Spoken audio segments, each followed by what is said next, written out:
نحمده ونصلي على رسوله الكريم أما بعد قال الله تبارك وتعالى يا أيها الذين آمنوا لا تأكلوا أموالكم بينكم بالباطل وقال رسول الله صلى الله عليه وسلم إن أعظم النكاح بركة أيسره مؤونة أو كما قال عليه الصلاة والسلام.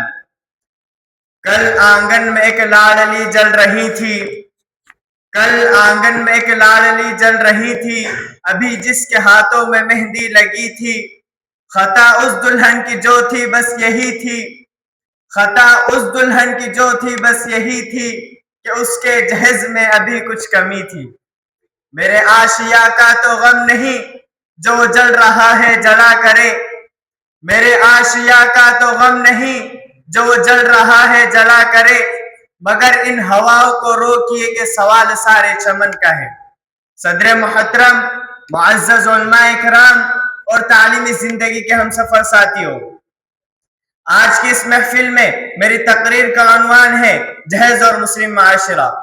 امید ہے کہ آپ حضرات میری تقریر کو بغور سماعت فرما کر میرا حوصلہ بڑھائیں گے. محترم حضرات، نکاح انسان کی فطری ضرورت ہے. پاک دامن اور پاک باز زندگی گزارنے کے لیے بھی ضروری ہے. آنکھوں کی ٹھنڈک، ضعیفی کا سہارا، پریشانی و بے چینی میں راحت کا ذریعہ، یعنی اولاد حاصل کرنے کا جائز و آسان طریقہ. سامعین گرامی، عورت آدمی کی ضرورت بھی ہے، مجبوری و کمزوری بھی ہے. چین و سکون حاصل کرنے کے لیے تحفہ خداوندی بھی ہے. آدمی کی اس مجبوری و کمزوری کو دیکھتے ہوئے شریعت مطہرہ نے نکاح کو اتنا سہل اور اتنا آسان بنا دیا ہے کہ غریب سے غریب، محتاج سے محتاج، بلکہ مسافر و بے سہارا آدمی بھی تھوڑی سی جدوجہد اور کوشش کے نتیجے میں نکاح کر سکتا ہے اور کسی اجنبی عورت کو اپنی شریک حیات و شریک سفر بنا سکتا ہے. محترم حضرات، جب کوئی مرد کسی عورت سے نکاح کرتا ہے تو اس عورت پر یا اس کے خاندان والوں پر احسان نہیں کرتا، بلکہ خود عورت اور اس کے افراد خاندان اس مرد پر احسان کر رہے ہیں کہ انہوں نے اس لڑکی کی پرورش کی، اس کو علم کے زیور سے آراستہ کیا، اخلاق و تہذیب کی دولت سے مالا مال کیا اور اس لڑکی کو امانت سمجھ کر اپنے پاس رکھا اور وقت آنے پر اس دختر اور نور نظر کو بغیر کسی معاوضے و شرط کے اللہ کے واسطے سے اس اجنبی کے حوالے کر دیا. اس لیے مرد کو عورت کے ماں باپ کا ممنون و مشکور ہونا چاہیے، نہ یہ کہ ان کو اپنے سے کم تک اور حقیر و گھٹیا جانے. سامعین گرامی، یہی صاحب شریعت صلی اللہ علیہ وسلم کا نظریہ ہے اور اسلامی تعلیمات کا نچوڑ ہے، اور ہمارے اسلاف کا عملی مظاہرہ بھی اسی طرح کا تھا.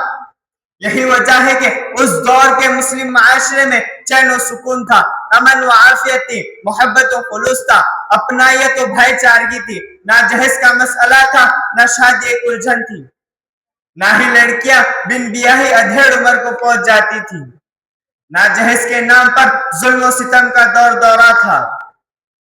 لیکن کیا عرض کرے، اسے گردش دورہ کہے یا مرور ایام کا اثر. جہالت پھر لوٹ رہی ہے. سائنس اور ٹیکنالوجی کے ترقی یافتہ زمانے اور روشن خیالی کے دور میں جہالت نئے نئے ناموں اور نت نئے انداز سے معاشرے میں گھس رہی ہے اور جڑ پکڑتی جا رہی ہے.